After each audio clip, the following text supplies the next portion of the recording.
आरव ने चुपचाप रागिनी को अपनी गाड़ी में बैठाया और उसे अपने साथ लेकर वापस फंक्शन के वेन्यू पर पहुंच गया। एक बार फिर से मीडिया ने आरव और रागिनी को घेर लिया और उन दोनों की फोटोज निकालना शुरू कर दिया। आरव ने बड़ी मजबूती से रागिनी का हाथ पकड़ा और फिर उसे लेकर अंदर की तरफ बढ़ने लगा। रागिनी के लिए ये मोमेंट काफी अनोखा था। चारों तरफ की भीड़ और मीडिया की चकाचौंध के बीच रागिनी बेहद घबराई हुई थी। इस दौरान रागिनी आरव का हाथ थामकर खुद को बहुत सुरक्षित महसूस कर रही थी। रागिनी खुद में धीरे से बड़बड़ाई, अच्छा खासा हमने आरव को मना कर दिया था, लेकिन पता नहीं क्यों हम उनकी बातों को नजरअंदाज नहीं कर पाए और इस चकाचौंध वाली जिंदगी में चले आए। अवार्ड शो की पार्टी मुंबई के एक बड़े से ऑडिटोरियम में रखी गई थी।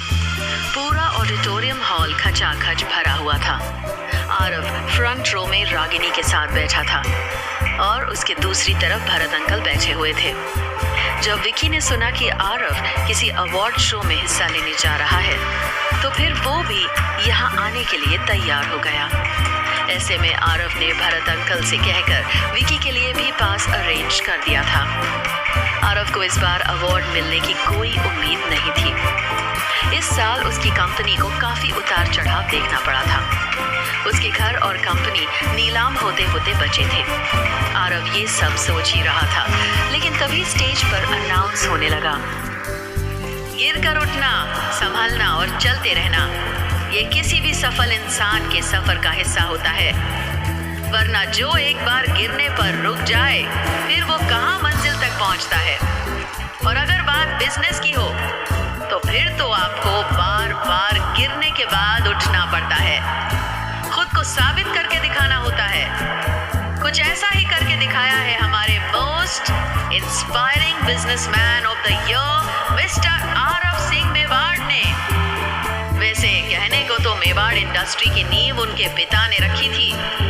आरव ने बहुत छोटी सी उम्र में ही इस कंपनी को संभालना शुरू कर दिया था और उन्होंने न जाने कितनी बार गिरने और संभलने के क्रम को पार करते हुए इस मुकाम को हासिल किया है।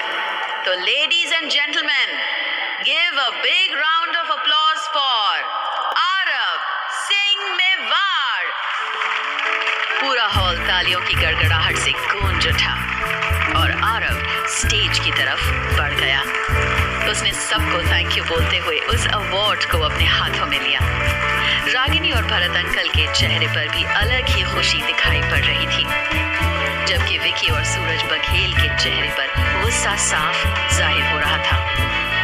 मोनिका भी दिखावे के लिए ताली तो बजा रही थी, लेकिन आरव के ठीक बगल में रागिनी को बैठा देखकर उसका खून खौल रहा था। ऑडिटोरियम से बाहर आते ही उसे और रागिनी को फिर से मीडिया ने घेर लिया। सर कहते हैं कि एक सफल इंसान के पीछे किसी औरत का हाथ होता है। ऐसे में क्या आप मानते हैं कि आपकी सफलता के पीछे भी आपकी वाइफ रागिनी का हाथ है? रिपोर्टर के इस सवाल ने आरव को असमंजस में डाल दिया। रागिनी भी असहज होकर आरव और मीडिया वालों की ओर देखने लगी।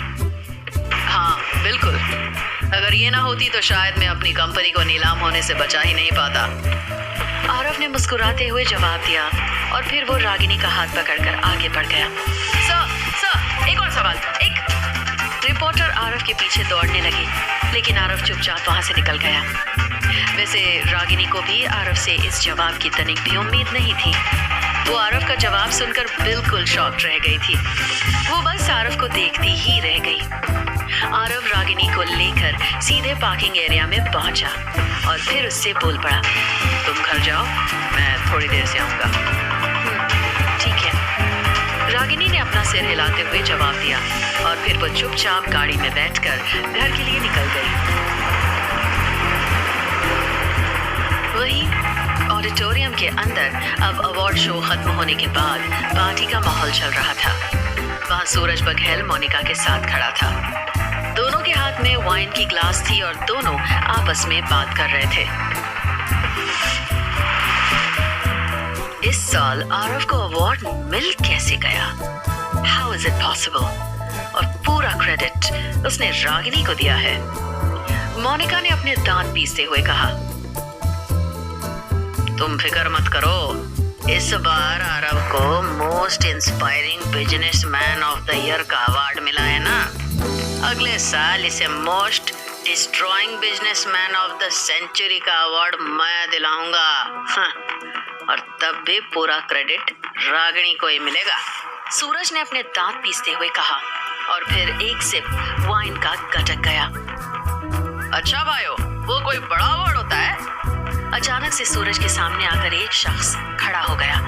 ये कोई और नहीं बल्कि विकी ही था। सूरज ने उसे ऊपर से लेकर नीचे तक बड़े ध्यान से देखा और फिर बोला, हाँ, बहुत बड़ा अवार्ड होता है। इस अवार्ड के मिलने के बाद लोग सड़क किनारे भीख मांगना शुरू कर देते हैं। इतना कहते ही सूरज और उसका दोस्त दोनों ही जोर से हंस पड़े। अभी सूरज हंस ही रहा था कि किसी ने आकर उसके कान में धीरे से कहा, सर, वो आरव सिंह का भाई है, विक्रम सिंह मेवाड़। तुरंत ही सूरज के चेहरे से हंसी गायब हो गई, बल्कि उसकी जगह पर एक अजीब सा भय दिखने लगा था। हेलो, आई एम सूरज। सूरज ने अपने कांपते हुए हाथ विकी की तरफ बढ़ा दिए। कोई बात नहीं भाइयों, मुझसे इतना डरने की जरूरत नहीं है। मैं बस देखने में खतरनाक लगूं, बाकी आदमी बड़ा सीधा हूँ। इतना कहकर विकी ने मुस्कुराते हुए सूरज से हाथ मिला लिया। सूरज भी बनावटी हंसी हंसने लगा। फिर विकी सूरज के थोड़ा करीब जाकर उसके कान में बोला, वैसे भाइयों, अगर तुम आरव को बर्बाद करने वाला अवार्ड दिलाना चाहते हो तो फिर मैं भी तुम्हारे साथ हूँ। हाँ? सूरज अवाक होकर विकी की ओर देखने लगा।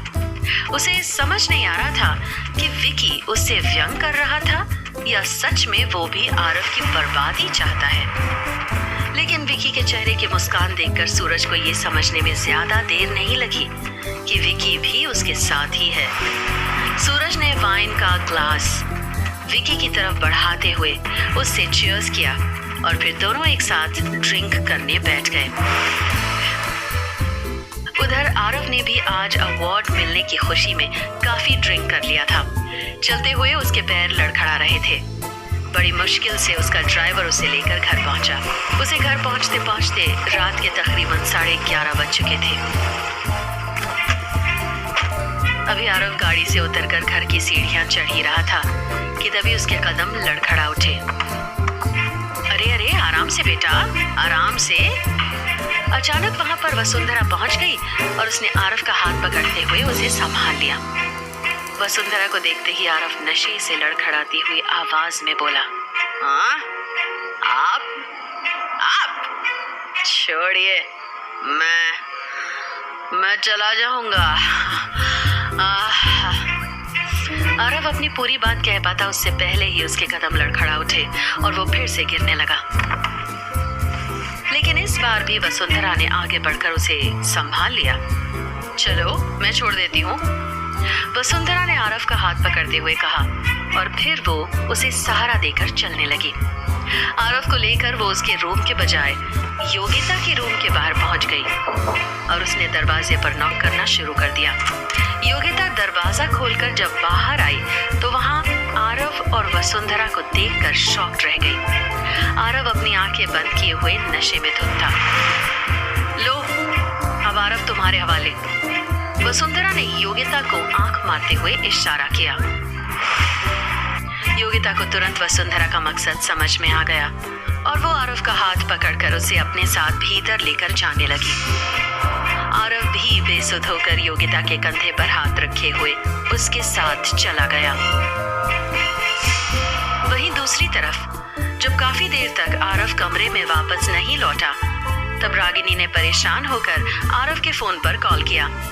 आरव गहरी नींद में था और ऐसे में उसके जेब में जब फोन वाइब्रेट होना शुरू हुआ तो योगिता ने फोन बाहर निकाल लिया।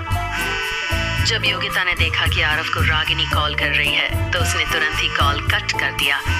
रागिनी शॉक्ड रह गई। उसे समझ में नहीं आ रहा था कि आखिर आरव ने उसका कॉल क्यों कट कर दिया।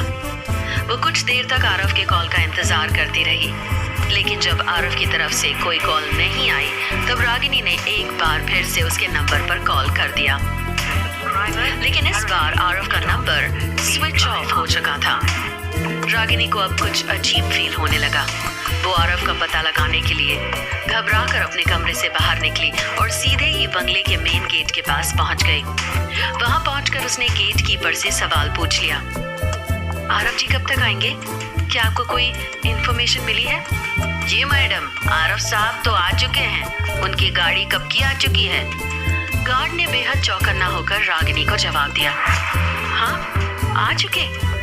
रागिनी शॉक्ड होकर बाकी की तरफ नजर डालकर देखने लगी। वहां पर आरव की ब्लैक मर्सिडीज पार्क थी।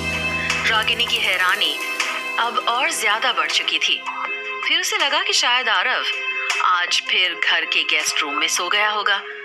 लेकिन फिर अगले ही पल उसके दिमाग में आया कि अगर ऐसा है तो फिर आरव ने उसका फोन क्यों कट कर दिया और अब उसका फोन क्यों स्विच ऑफ आ रहा है। रागिनी यही सब सोचते हुए अपने कमरे की तरफ बढ़ने लगी। अभी वो कमरे की तरफ जा ही रही थी कि तभी किसी ने उसे पीछे से बुलाया। किसे ढूंढ रही हो? रागिनी ने पीछे मुड़कर देखा तो वहां योगिता खड़ी थी। वो रागिनी की ओर देखते हुए बेहद अजीब ढंग से मुस्कुराए जा रही थी।